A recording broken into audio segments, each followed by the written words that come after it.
मेरी चाची खाना बना रही थी, तभी मुझे बुलाया और कहा, राकेश धनिया खत्म हो गई है, एक काम करो, तुम बाजार से धनिया ले आओ। मैंने कहा, ठीक है चाची। मेरी चाची पैसे निकालने अपने कमरे में चली गई और मैं भी उनके पीछे कमरे में चला गया।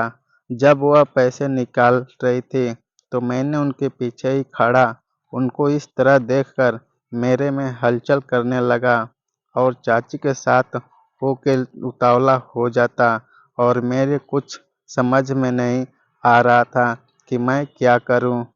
चाची ने पैसे निकाले और पैसे देकर कहा, जल्दी आओ और जल्दी से धनिया पाउडर लेकर के आओ। बारिश का मौसम था, तो हर थोड़ी थोड़ी देर में बारिश होने लगती, इसलिए मैं अपने साथ छाता लेकर जाता हूँ और जाते जाते सोचने लगता हूँ कि चाची के साथ कार्यक्रम करने में तो बहुत मज़ा आएगा। मैं यही सोचते हुए जा रहा था और मेरा पप्पू भी मेरा साथ दे रहा था। अचानक बारिश होने लगी और मैं जल्दी से सामान लेकर अपने घर आया, तो चाची किचन में खड़ी मेरा इंतज़ार कर रही थी। मैं चाची के पास गया और उनको धनिया पाउडर दिया, फिर उनके बगल में जाकर खड़ा हो गया। उस समय मेरे घर वाले किसी यात्रा पर गए थे, मुझे भी जाने के लिए कह रहे थे, लेकिन मैंने मना कर दिया। मैंने कहा, मम्मी सब लोग जाएंगे तो घर में भी तो कोई होना चाहिए। वह बोली, हाँ, यह भी बात सही है, लेकिन तुम अकेले मत रुको।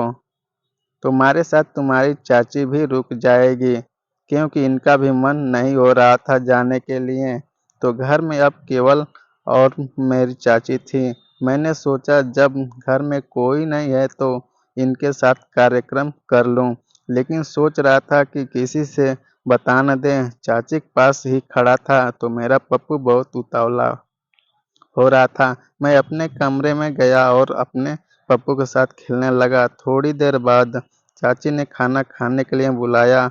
उस समय मेरा पप्पू खड़ा था, तो मैंने कहा, चाची अभी आ रहा हूँ। लेकिन चाची बोली, जल्दी आओ, नहीं तो आ रही हूँ। मैं बोला, ठीक है चाची, मैं आ रहा हूँ।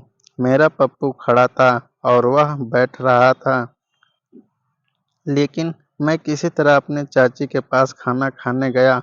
चाची ने मुझे खाना परोसा और जब मैं बैठने लगा तो उन्होंने पप्पू को देख लिया। मैं सोच रहा था कि शायद मेरी चाची कुछ कहेंगी, लेकिन वह देखते ही रह गईं। बोली, राजेश, मुझे तुम्हारा पप्पू बहुत अच्छा लगा। क्या अपने पप्पू को बाहर निकाल कर दिखाओगे मुझे?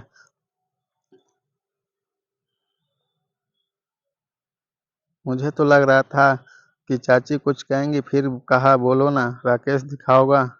मैंने कहा, ठीक है, मैं अपने पप्पू को दिखा दूंगा। चाची बोली, खाना खाओ और उसके बाद तुरंत मुझे दिखाओ कैसा है तुम्हारा।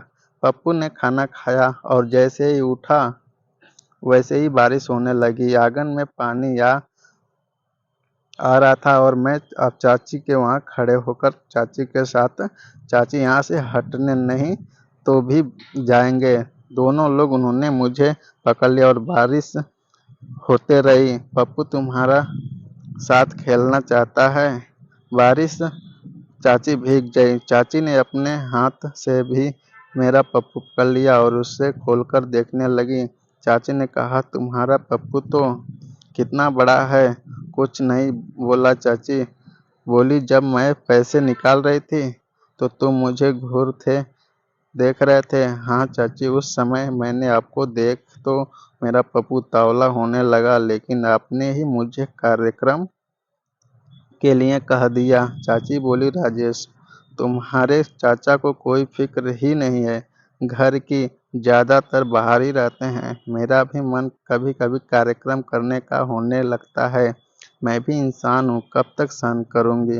उसके बाद तो चाची एकदम से टूट पड़ी और मेरे पप्पू के साथ खेलने लगी। मैंने कहा, चाची जब तक चाचा नहीं आते तब तक मेरा पप्पू ही तुम्हारा सहयोग कर दिया करेगा। चाची बोली, मैं भी यही कहने वाली थी।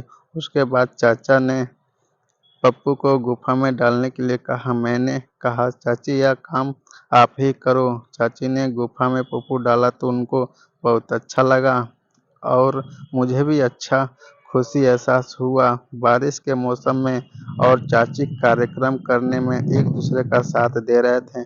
उस समय तो केवल 10 मिनट ही तक कार्यक्रम हो पाया और मैं अपने कमरे में जाकर भीगे कपड़े उतारा और आराम करने लगा। कुछ देर बाद चाची दोबारा आ गई और बोली, अभी मेरा मन कार्यक्रम करने को हो रहा है, इसलिए तुम मेरा साथ दो। मैंने भी नहीं मना किया। इस कार्यक्रम में अपनी चाची का साथ देने लगा।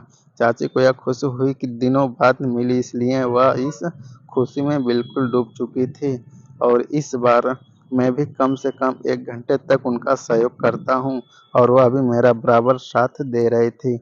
मैंने कहा, चाची घर वाले तो आने ही वाले होंगे। चाची बोली, नहीं राजेश, वह तो शाम तक आएंगे। और चाची ने शाम तक 3 बार कार्यक्रम किया और दोनों लोग को बहुत अच्छा लगा। शाम को घर वाले आ गए और मुझसे पूछा, राकेश कोई दिक्कत तो नहीं हुई घर में? मैंने कहा, नहीं मम्मी, चाची ने मेरा बहुत ख्याल रखा और कोई भी परेशानी नहीं होने दिया। चाची भी पास में ही खड़ी थी।